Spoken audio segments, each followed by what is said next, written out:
वालेकुम। क्या आप हज़रत मसीह मौऊद अलैहिस्सलाम का कोई दिलचस्प वाक़या हमें सुना सकते हैं? क्या आप हज़रत मसीह मौऊद अलैहिस्सलाम का कोई दिलचस्प वाक़या हमें सुना सकते हैं? वो दिलचस्प वाक़या सुना सकते हैं।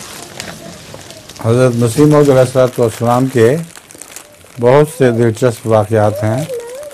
एक मौके पर हज़रत मसीह मौऊद अलैहिस्सलाम ने ख़ुद लिखा है अपना कि मैं सैर पे जा रहा था तो एक पटवारी भी मेरे साथ था। तो रास्ते में एक बूढ़ी औरत बेचारी माई मिली, उसका ख़त आया हुआ था, उसको पढ़ना नहीं आता था। तो उसने पटवारी से सवाल किया कि मेरा ख़त तो पढ़ के सुना दो। पटवारी ने कहा जा हमारा वक्त ज़ाया न कर, हम जा रहे हैं।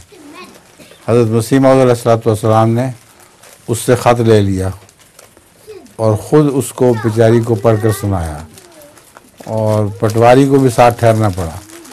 हज़रत मसीह मौऊद अलैहिस्सलाम की आदत थी गरीबों और कमज़ोरों की खिदमत किया करते थे। ठीक है, इसी किस्म का एक वाक़या हज़रत सल्लल्लाहु अलैहि वसल्लम का भी आता है, इससे ज़्यादा अजीम है वो वाक़या। एक बूढ़ी औरत मक्के में आई तो वो ये सुना हुआ था उसने कि यहाँ एक जादूगर रहता है, उसका नाम मोहम्मद है और वो बड़ा ख़तरनाक जादूगर है। तो उसने पूछना शुरू किया लोगों से कि मोहम्मद किस रास्ते से गुज़रता है, मैं उस रास्ते से नहीं जाऊंगी। इत्तेफाक से हज़रत सल्लल्लाहु अलैहि वसल्लम गुज़र रहे थे तो उनसे पूछ लिया। बूढ़ी थी और बहुत एक गठरी भारी सी उठाई हुई थी। रसूल सल्लल्लाहु ने फरमाया कि बीबी मैं बता देता हूँ, अभी ठहर के, पहले बताओ तुमने जाना कहाँ है।